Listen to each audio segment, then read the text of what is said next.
LPG का production देश के अंदर बढ़ गया, कुछ परसेंटेज उसमें बढ़ोतरी हो गई है।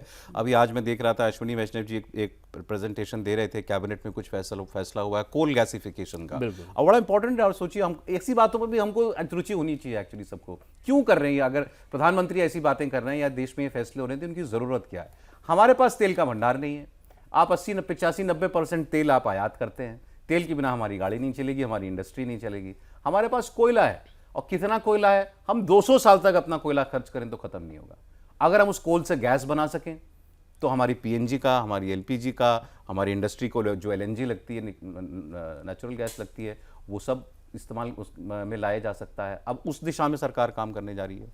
और शुरू से देखें सौरभ, तो जब पीएम 2014 में दिल्ली आए, उसके बाद 2-3 चीज़ों को लेकर उनका फोकस बहुत ज़्यादा था।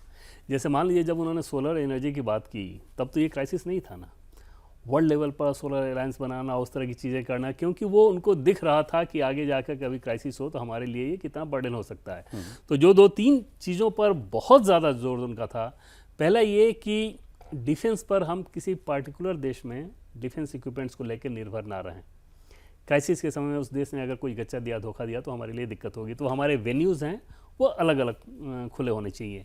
दूसरी चीज़ इसके साथ ही जुड़ा हुआ था कि जितना जल्द हो सके डिफेंस में स्वदेशी तकनीक पे आपको जाना होगा और प्रोडक्शन पे उसमें ध्यान देना होगा।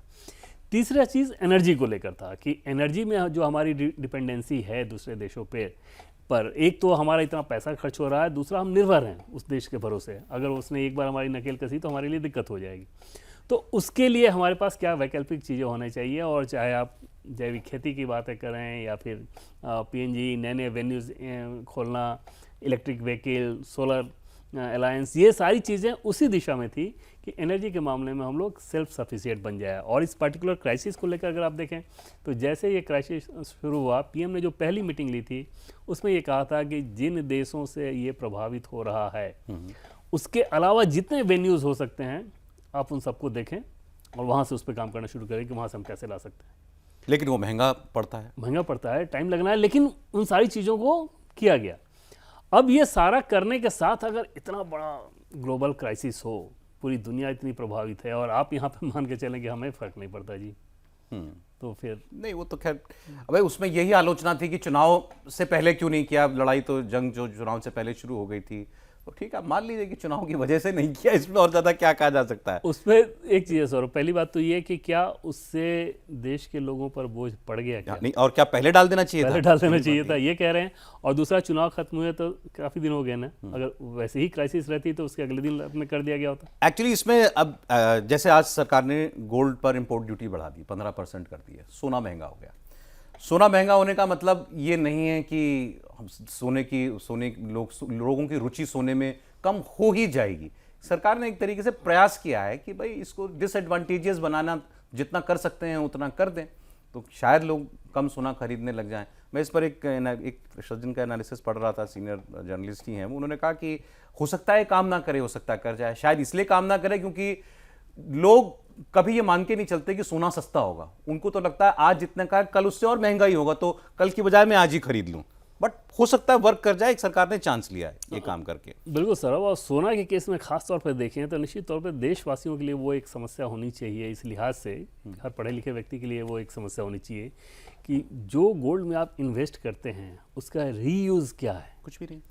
तो उतनी बड़ी धनराशि जिसमें इंपोर्ट आप उसको कर रहे होते हैं और वो एक डेड मनी के तौर पे हो जाता है, तो उसका फिर देश के जीडीपी में, देश के आगे बढ़ने में उसका कहाँ योगदान जा रहा है। तो वो चीज़ तो वैसे भी होनी चाहिए। और क्राइसिस के तौर पर तो उसमें अगर सतर्कता बढ़ती जा रही तो सरकार की तरफ से वो कोशिश है कि वो अगर बढ़ाए तो शायद कुछ हतोत्साहित। वो हमारा नंबर 2 इम्पोर्ट बिल है।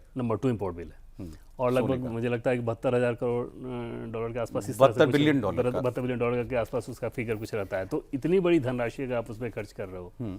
अब ये जो मतलब तेल की बचत की बात है, इसमें अभी सरकार नसीहत पर चल रही है, मतलब नसीहत दी है। अब ये सब प्रधानमंत्री की गाड़ी काफिला छोटा, मुख्यमंत्री की गाड़ियाँ कम चल रही हैं, ये कॉस्मेटिक है। अब उससे कोई तेल की बचत नहीं हो रही, वो एक सिंबॉलिज्म है कि हम हर स्तर पर हम इसको करने का प्रयास कर रहे हैं। क्या एडवाइस से कुछ निर्देश पर सरकार जाने के बारे में सोच रही है? भाई आईटी सेक्टर को कहो कि वर्क फ्रॉम होम करा ले, स्कूल यूनिवर्सिटीज़ जो हैं कैंपसेस, उनको ऑनलाइन कैंपस कर दिया जाए। देखिए, इसमें सबसे बड़ी चीज़ जो पीएम के अप्रोच को अगर सौरभ आप देखें, उस पैटर्न को देखें, तो आपको समझ में आ जाएगा कि इनका काम करने का तरीका क्या है।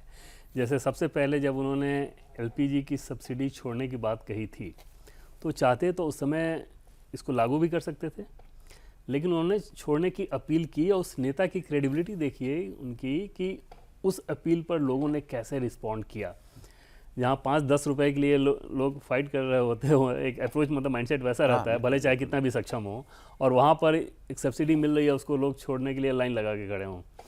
दूसरा, कोविड के समय आपने देखा, जैसे जिस बात का मजाक भी उड़ाया जाता था, लेकिन समझिए उसके पीछे पीएम की चेतना क्या थी कि घंटी बजाने से कोविड ठीक नहीं होगा, लेकिन घंटी बजाने से सबको ये समझ में आएगा कि ये क्राइसिस आ गया है, या इस क्राइसिस के प्रति जो प्रिकॉशन लिए जाने चाहिए वो हमें लेना है, उसमें हमको लापरवाही नहीं बरतनी है। तो किसी चीज़ को जन आंदोलन से जोड़ देना वो पीएम को बखूबी मालूम है, और जन सहभागिता के बिना ऐसे बड़े काम होते नहीं। उसी कड़ी में आप ये भी देखें कि वो अपील के साथ साथ खुद एग्जाम्पल पेश करना, और पीएम को ये पता है कि इस पर लोग रिस्पॉन्ड करेंगे, लोगों को ये बात समझ में आएगी। कम से कम देश की बहुसंख्यक जो बड़ी आबादी जो है, बहुसंख्यक इन द सेंस की मेजॉरिटी ऑफ द कंट्री जो लोग होंगे, जो ऐसे मामलों पे पहले भी रिस्पॉन्ड करते हैं ना, इस बार फिर से वो रिस्पॉन्ड करेंगे और उसका फ़र्क पड़ेगा।